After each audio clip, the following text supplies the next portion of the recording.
நம்ம சேனலேருந்து தொடர்ந்தாப்பில் நீங்கள் வீடியோக்களை பார்க்க நினச்சிங்கன்னா இதுவரை நம்ம சேனலை சப்ஸ்கிரைப் பண்ணுங்கள் கீழே பெல் சிம்பல் இருக்கும் அதையும் கிளிக் பண்ணுங்கள். வாங்க வீடியோக்குள்ளே போகலாம்.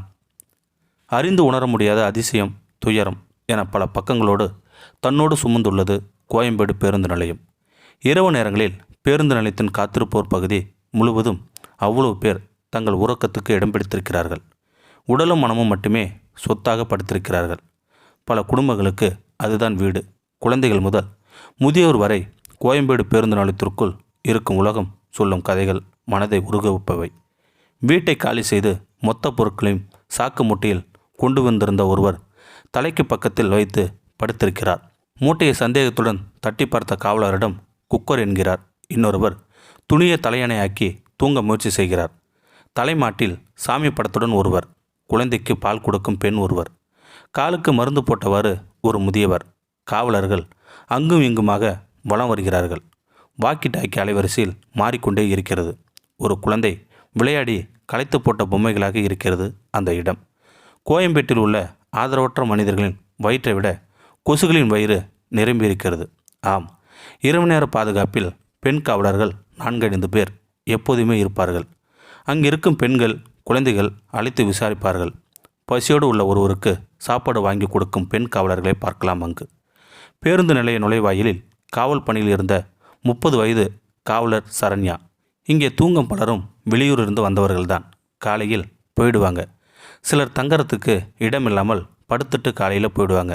ஊரை விட்டு ஓடி வந்தவங்க, குடும்பத்தில் நிராகரிக்கப்பட்டவங்க, வேலை தேடி வந்தவங்க என பலரின் கதைகளை கேட்கலாம்.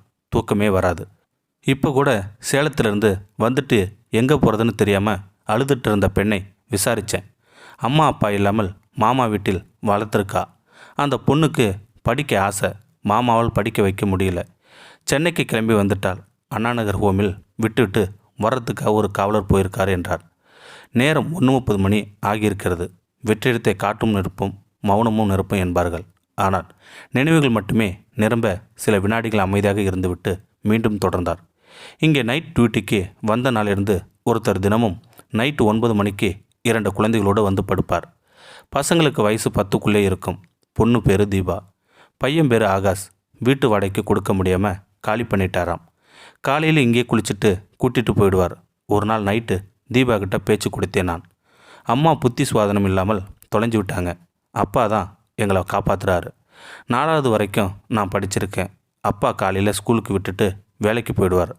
ராத்திரி 8 மணிக்கு தான் வருவார். ஸ்கூல் விட்டதும் அப்பா வேலை செய்ய இடத்திற்கு போயிடுவேன். சில சமயம் ஸ்கூல் பக்கத்திலே இருப்பேன்.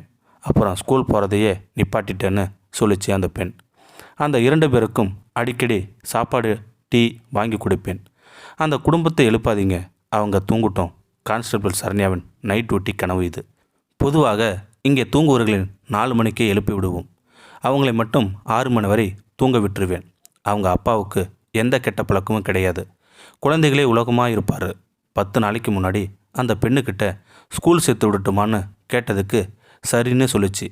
அடுத்த நாளே எனக்கு வேறு இடத்துல டியூட்டி போட்டுட்டாங்க. ஒரு வாரம் கழித்து வந்ததும், அக்கா ஸ்கூலில் சேர்த்து விடுறதா சொன்னீங்களே, எப்போன்னு கால்களை பிடிச்சிக்கிட்டு கேட்டால் அந்த பெண்மணி. 2 நாளைக்கு முன்னாடி குடிகாரன் ஒருத்தன் இந்த குழந்தைகிட்ட தப்பாக நடக்க முயற்சி பண்ணியிருக்கான். ஆளை அடித்து விரட்டணும். அவளோட வருங்காலத்தை நினச்சா பயமாக இருக்குது. உங்களால் முடிஞ்சால் அந்த குழந்தைகளை ஹோமில் சேர்த்து விட முடியுமா? என் கண்கள் கலங்க அந்த குழந்தைகளை படுத்திருந்த இடத்திற்கு அழைத்து சென்றார். தந்தியுடன் படுத்திருந்த அந்த குழந்தைகளை சுற்றி நிராகரிக்கப்பட்ட உலகத்தின் கை கால்களும் தலைகளும் உறக்கத்தில் இருந்தன. புகைப்படம் எடுக்க ஆரம்பித்ததும் 4-5 காவலர்கள் சூழ்ந்து விட்டார்கள். விசாரித்துவிட்டு அந்த குழந்தைகளை எழுப்ப முயற்சி செய்தார். ஒருவர் அந்த பெண் காவலர், வேண்டாம் சார், கொஞ்சம் முன்னால் தான் தூங்குனாங்க, காலையில் பேசிக்கலாம் என்றார். இதற்குள் சேலத்து பெண்ணை அண்ணாநகர் ஹோமில் விட்டுட்டு வந்த இன்னொரு பெண் காவலர், அந்த பெண்ணு மேலே படிக்கணும்னு சொல்லுது, நல்ல மார்க் எடுத்திருக்கு, +2ல் 750 மார்க்கு, அழுதுகிட்டே இருக்கு மேடம், மனசுக்கு கஷ்டமாக இருக்குது என்றார். முன்பின் தெரியாதவருக்கு கலங்கும் மனம் இது. எங்களை பார்த்து, நீங்கள் போயிட்டு காலையில் வாங்க, நான் குழந்தைகளை இங்கேயே இருக்க சொல்கிறேன், இவங்களுக்கு நல்லது நடக்கட்டும் என்று அலைபேசி எண் வாங்கி கொண்டார். காலை 6 மணிக்கு சென்று பார்த்தபோது அந்த இடம் முற்றிலும் மாறி இருந்தது. இரவு கோலங்கள் கலைந்து பரபரப்புடன் இருந்தது.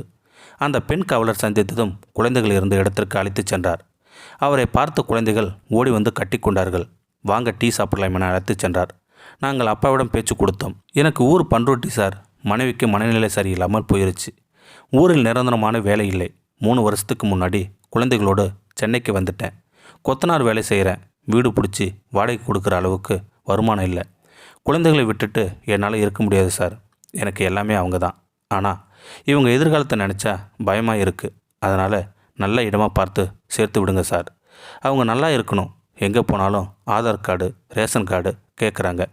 எங்கிட்ட எதுவுமே இல்லை என்று கண் கலங்குகிறார். டீ வாங்கி கொண்டு வந்த குழந்தைகள் முகங்களில் அவ்வளவு சிரிப்பு. பெண் காவலர் அந்த குழந்தைகளிடம் ஹாஸ்டல் சேர்த்து விடட்டுமா, ஸ்கூலுக்கு போகிறீங்களா என கேட்டதும் மகிழ்ச்சியோடு தலையாட்டுகிறார்கள். இருவரையும் நெகிழ்ச்சியோடு அணைத்துக் கொள்கிறார் அந்த பெண் காவலர்.